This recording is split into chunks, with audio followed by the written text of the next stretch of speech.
Hello and welcome to the channel, or welcome back if you are so inclined. In today's video, it's a headset deathmatch. In the green corner, we've got the Razer Blackshark V2 Pro wireless gaming headset, and in the yellow corner, we've got the Corsair HS80 RGB wireless gaming headset. Both of these weigh in at somewhere between 130 and 160 USD, and both of them are the current top of their respective ranges. Well, this should be good.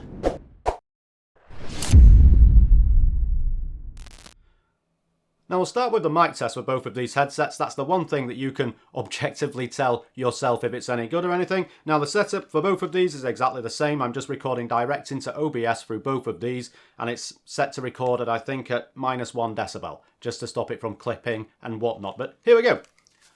So in terms of the Razer, let's see what the box has to say about the microphone itself. There we go. Razer's Hyperclear Super Cardioid mic. I love that. It sounds so hyperbolous, it's just unbelievable. For ultra clear voice quality and advanced mic controls. Epic stuff. In the software you can control the noise gate and whatnot. And it has Razer's hyperspeed wireless technology. Lossless audio, low latency wireless gaming. Epic stuff. Razer, epic stuff. Let's move on to the Corsair. Now the Corsair one, this HS80, does say that it sports the same mic as what's in this one up here. I think it's the Virtuoso XT and the SE, which is a very nice microphone. But you tell me, now what does this have to say about anything? It's incredibly difficult to find information on this box, to be perfectly honest with you. But we'll just start at this side. It's compatible with PC, Mac, PlayStation 5 and PlayStation 4. And as I said, it uses the broadcast style mic, the same one on the Virtuoso, but without all the metal shenanigans. But you tell me, what do you think? Because this also has hyper-fast slipstream wireless connectivity. Now the wireless on both of these headsets is pretty much the same. I leave the room and make it halfway down the first flight of stairs and well, it's gone. So there you are. But I live in the north of England, so it's difficult to say if this is a fair test because my house is made of stone. Yours may not be, and that's definitely not good for wireless. But let me know in the comments, which one do you think is best? Personally for me, I think it's this one. I think it sounds great. It's very deep. It captures all of those tones, the human tones of a voice, as I said previously in videos. And I very much like it. So for me, in terms of the microphone, it's definitely the Corsair takes this one for me, although it is kind of a close run battle. But 1-0 to the Corsair.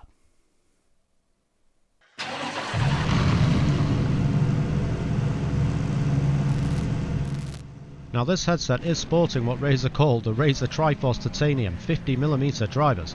Well, that's just all words and numbers, but how does that translate into audio? Well, like with all things Razer audio, it's very much on the bassier side, which is sometimes pretty good, and it can sound very deep and it can sound very warm, but the sad reality is you do lose a lot of those intricate sounds. Especially on games like this, you lose the popple and the cackle of the engine, which can be quite frustrating at times because it feels like the drivers have so much more to give.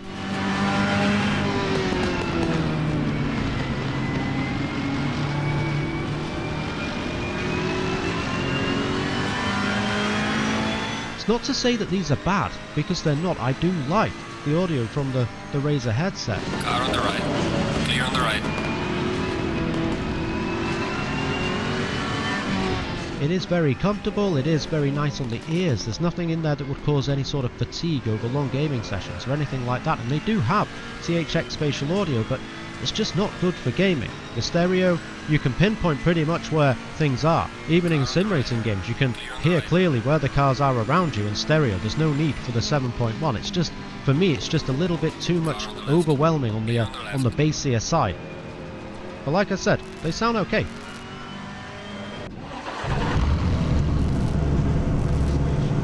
I do like the audio from the HS80s. I think they sound very rich and very warm, and it seems to find the sweet spot between that and the more precise, delicate, intricate sounds at the high end without getting rid of all of the mids. In FPS games, the directional audio is very good. You can hear footsteps, they're rather pronounced without losing anything or taking anything away from the gunfire and the explosions. In single player games like Tomb Raider, the Atmos did work okay with that. To be fair, it didn't get all confused except when you were scaling walls or getting into a bit of rough and tumble and the camera starts moving around. The Atmos really did become really quite confusing, but with stereo, again, single player games sound outstanding. Now in games such as this on the screen, Assetto Corsa Competizione, the Atmos really didn't work well with this. It didn't seem to be able to keep up with the speed of the vehicles moving around this point where I am on the screen. but in stereo they sound so rich and so wonderful. The pops and the cackles from the engines are very pronounced, and you can feel the rumble of the bass. It's all very, very good.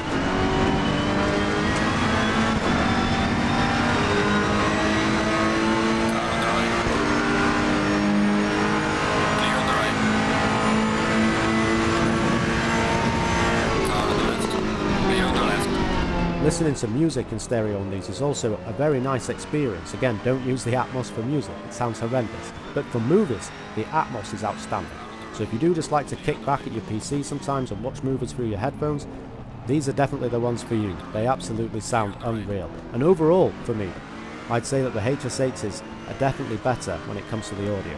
But again, audio is subjective. You may prefer the Razer bassy tones. It's just for me personally, the HS80s take it. Comfort. Very difficult to choose between the two of these headsets. They're both remarkably comfortable. Now the Corsair, although this does weigh a good 50 grams more than the Razer, because of this sort of suspension-esque design that they've got for the headband, that 50 grams is offset remarkably, and they are very, very comfortable. The weight doesn't feel any different to what it does on the Razer, and they just sit wonderfully against the head. I do like the rhombus-shaped ear cups and the padding that they use, which is a good inch of padding, which is all very lovely. Now on the Razer itself, yes, they're 50 grams less in terms of mass, but ultimately just as comfortable. I have worn both of these headsets for good 6-hour gaming sessions, and I've got no complaints for either. I couldn't tell any kind of difference between the two in terms of comfort at all. So in that respect, this round is most definitely a draw. They're both extremely comfortable headsets. Now in terms of the design of these headsets, there is clear differences with the way they're set up, but we'll start with the Razer, as this is more of a traditional headset design, and it does come in at around 325 grams, but the way that this feels in your hand, it doesn't feel that heavy at all. But we'll start at the top. We have the obligatory Razer branding across the headband, just to keep it lovely and classy. And on the underside of that, we do have about ½ inch of memory foam padding covered by this airknit material, and that material does go the entire width of the headband itself. Now coming down from the headband, we do have these sort of, this is where the traditional classic design ends. We have these very, very thin sort of metal spindly arms that connect to these sort of, I don't know, friction mounts I suppose that they are. The way that you resize these is simply move the headset up and down these two arms, and you do have the exposed cord beneath. Probably not a design feature so much as there's nowhere to hide this, so it is there. Now the one downside with that is the only thing preventing the ear cup from spinning the entire way around is the wire, which is concerning. I would have preferred a little locking mechanism on the inside here on the hinge where it actually twists, just to prevent you putting full flex, because that is a point of failure right there. Although I haven't felt that, but standing on these you could definitely do some damage. Now the ear cups themselves are the sort of aviator design, and I kind of like it. I think it looks kind of cool. They're quite bulky, but I feel like a pilot the moment that I put them on. Now all of the controls on the ear cups are all on the left hand side. There's nothing at all on the right ear cup, which I kind of like. It keeps everything nice and simple. But we'll start with the removable microphone. Now this is a keyed connector, so you can't put it in the wrong way around, and it does have this epically large pop filter on it. Now this mic I believe is a super clear hypercardioid mic. Now as a general rule, when you put in super and hyper into a sentence, it just becomes hyperbolous. In fact, so fantastic a sentence, I just don't want to believe it. Now next to the removable microphone, we do have this volume knob. Now subjectively you could say that this looks quite bad. I personally quite like it. I like the ergonomics of it. If I want to change the volume, there's no problem in finding it. It's right there. You can't miss it. And just beneath that, you have the 3.5mm jack, which is an important feature for this headset within the context of the Deathmatch. Next to that, we have the micro B connector. Not so important within the context of this. I hate micro B, but I suppose the advantage of it, we all have an abundance of micro B cables now, so you can always charge this headset. Next to that, you have the mute switch, which is just a depression switch. When it's out, you're unmuted. When it's in, you are muted. And then you have the power button, again, just a depression switch. Hold it down until the light turns on and you're good to go. In terms of the padding on the ear cups, now it is about 3/4 inch, again of the same memory foam as the headband, with the same air knit weave around it, which is very good for dissipating heat. But on the inside of the ear cup, there is a very, very generous amount of padding. You're talking a good 5mm of padding over the driver housing. So I have large ears, so my ears tend not to go in the inside of the headphone, but if you don't, then this is wonderful. The part of my ear that did go in just felt comfortable. It didn't feel like it was rubbing, there was no pinching, it was just very, very nice. The Corsair, again, across the headband itself, because this is not a traditional design, it uses the sort of suspension thing. I believe Corsair call it a floating headband. There's nothing floaty about it. Now, again, they have the branding, all very good, but this material for the headband is like a strong rubber, and it just snaps back to where it once was, and it's very nice. It's a malleable material, but it feels very solid, and it feels really quite premium. And as stated, we do have the suspension-esque sort of design for the headband, which you can just resize on the inside here. You just pull back the Velcro tab, put it to the size you want, and then put it back in. So there's nothing really exposed on the outside of the headset, which keeps the whole thing looking very, very neat. Then we get to the aspects of this that are very much like SteelSeries. I did mention it on the standalone video. You can spin the actual ear cup however you'd like on this angle, just down to this one little hinge here, which although it's plastic on the outside, I assure you it is actually metal on the inside of it. And in order to rotate the ear cup itself, which you don't get a great deal of movement, but there is definitely some there, is just all from this hinge at this side. Now the weight of these is around 375 grams, and then you can feel the difference between this and the Razer, but whilst wearing them, not so much. The way that this works with the suspension headband, you don't get any point loading across the top of your head, and these do have quite a medium clamping force, so a lot of the mass itself is just held up by the ear cup compression force on the side of your head, which sounds worse than it is because you really don't feel it. They're very, very nice. Now in terms of the controls for this headset, again, we're all on the left hand side, however there's just not quite as much on this as there is on the Razer. The microphone is not detachable. Next to the microphone we have the Type-C charging. Hooray for Type-C, I say it every time. We then have the volume controls, which is just the standard wheel at the side of the headset, and it is an infinity wheel. It will just keep going, doesn't mean the volume just keeps getting louder. And next to that, just the power switch. Again, just hold it down for however long until the light itself turns on. Now, the ear cups for these, I very much like. Although they are an oval, they're sort of a rhombus shape. They're more pointed, and the cushions themselves are sort of offset. So it's not the same amount of cushioning on every part of the ear, which genuinely does work very, very well. And on the inside of that, sadly, no padding over the driver housing, just this little bit of cloth. Now the material on this, again, is memory foam, and it is covered in a softer, more velour style material, but it is very good at dissipating the heat. They're both built very, very well. In terms of build quality, there's nothing to choose between them. And in terms of the design, I like the design on both, and that becomes rather subjective. So for me, in terms of the build quality and the design, it's a definite draw. A definite draw. So what else do you get for your money when purchasing either of these headsets? Well, we'll start with the Corsair, because there's not very much stuff. We get paperwork, which is lovely. We also get this, the Type-C charging cable, which is a very nice braided cable, and it's about 8 feet long, which is also very good. Also, around the housing, or rather the collar of the connectors themselves, both the Type-C and the Type-A, you get this lovely sort of textured feeling collar around it, just to apply a bit of grip if you need to really yank it out of your machine, I suppose. And we also get this, the 2.4 GHz wireless receiver. All very lovely. It's a nice little design. It's sort of a rubberized texture around the main housing, and again with that textured collar around the Type-C connector itself. It's very nice looking bit of kit. Now let's get over to the Razer, where we definitely get more things. We get paperwork. Cool. We also get this, the Micro B cable. Now this thing again is about 8 feet long and is also braided, much like that of the Corsair. And it is a nice looking cable. It's just a shame that it's a micro USB and not Type-C. But it does have the obligatory green block in the side of the Type-A and the Micro B connector, just to let you know that this is, in fact, a Razer cable. Then we get this, the 3.5 milliaux cable. All very lovely. Much like the Micro B cable, it is a nice braided, and it's very nice looking actually, but it's rather thin, but very functional. And of course, it is a 4-pole connector, so you can get your in and out put from your headset. Then we get this.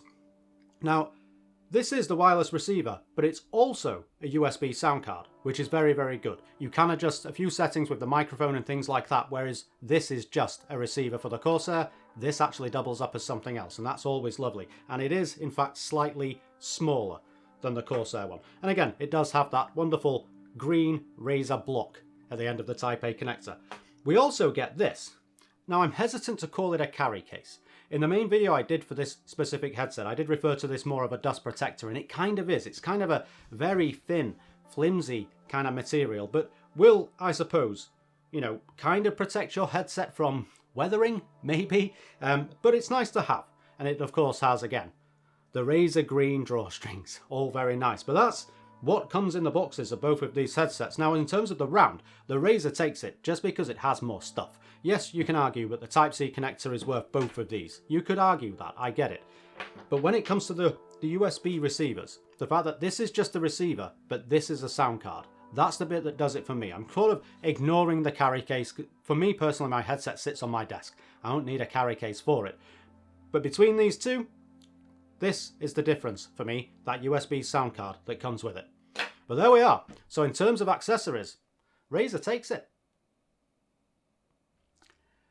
Features and compatibility. Well, let's start with the features and the software specifically. Both Razer and Corsair have their own respective softwares. Now, in terms of the audio settings that you can change on that, they're both remarkably samey. You can adjust the EQ to your own liking, and you can even set presets and use them, but you cannot carry that over to any other platform other than PC, and that counts for both of them. Now, more to the hardware side of things. On the Corsair, we do have a Type-C connector. Hooray for Type-C, that's always a win. Faster charging is definitely required on this headset. The up to 20 hours battery life as advertised is not necessarily something that translates into real life, sadly. So having faster charging is a definite must for the Corsair headset. It also has Dolby Atmos that comes with it. Now the Atmos, as I said in the audio test, is fantastic for watching movies. Listening to music and playing games, for the most part, is really not that great, if I'm honest. But Atmos is fantastic for watching movies. Now over on the Razer, we don't have that Type-C connector. We have a micro B, which is irritating, but we do have longer battery life, so that kind of evens that out. But it also has the 3.5mm aux input, which is absolutely epic stuff, just in terms of wanting to use this on other devices. Always, always very, very good. This also has THX spatial audio. Now, it's not quite as good as Atmos in my view. It's not, and it's definitely not that great for playing games or listening to music. But again, watching movies makes the experience a whole lot more enjoyable. And that takes us nicely on to the compatibility section. The 3.5mm jack does become quite prevalent in this section. So the Razer headset is compatible with PC, PS4, PS5, Mac, Nintendo Switch, all wirelessly, whereas the Corsair is only compatible with PC, PS4, PS5 and Mac. Now, where the Razer really excels, because you've got that 3.5mm aux cable, it's also compatible with anything else that accepts the 3.5mm cable. So for instance, if you wanted to play on your Xbox, you can with this headset. You just wire into the controller and away you go, whereas you can't do that with the Corsair. Now, overall in this sort of features and compatibility, it has to go to the Razer. The features are really kind of samey. They're very, very much on par. Yes, I very much prefer Type-C to micro B. Of course I do. But having the option to also use these on an Xbox or any other audio device for that matter, it just takes it out for me. It's compatible with more things and the features are fairly similar. So there we are. Features and compatibility. The Razer takes it. So in conclusion, which of these two headsets would I recommend at the end of all of this? Well, if we're to go by the scores, it's a definite draw. It came out at 2-2. A commenter has previously said in a deathmatch they cannot be a draw, and you're quite right, sir. I agree wholeheartedly. So let's drill down into where those points actually came from. Now on the Razer, we've got features and compatibility round. Definitely got a point for that. It also got a point for accessories. Whereas the Corsair, that got its points from being a better mic and sounding better. And when you consider that both of these drew on comfort, it would suggest that the Corsair sounds better, has a better mic and is just as comfortable. And in that respect, to make this an absolute no-brainer, I would go for the HS80. That being said, if you're the sort of PC gamer that also plays on Switch and possibly an Xbox, then this kind of rules it out for you. You couldn't do that. You'd have to go with the Razer just because it's compatible with more things. For me personally, however, I game predominantly on PC. I do dabble in consoles as well, but predominantly on PC. So if I had to make the recommendation, unless you're playing quite a lot on Switch, it's the HS80 for me. It's got a better mic, it's got better audio, and it's just as comfortable as the Razer headset. So in that regard, it's got to be the HS80 that takes it. Now, thank you very much for watching, everyone. If you disagree, just leave a comment below. I'm always down for reading some comments. But like I said, thank you for watching. If you did like the video, please do leave a thumbs up, and why not subscribe if you want to see more things like this. As always, the links to these headsets will be in the description below. I do get a bit of a kickback because it is an Amazon affiliate link, but that money all just goes back into the channel, and honestly, it's not a great deal of money anyway. But as I said, thank you very much for watching, everyone. Have a wonderful morning, noon, evening, wherever you are in the world. Goodbye.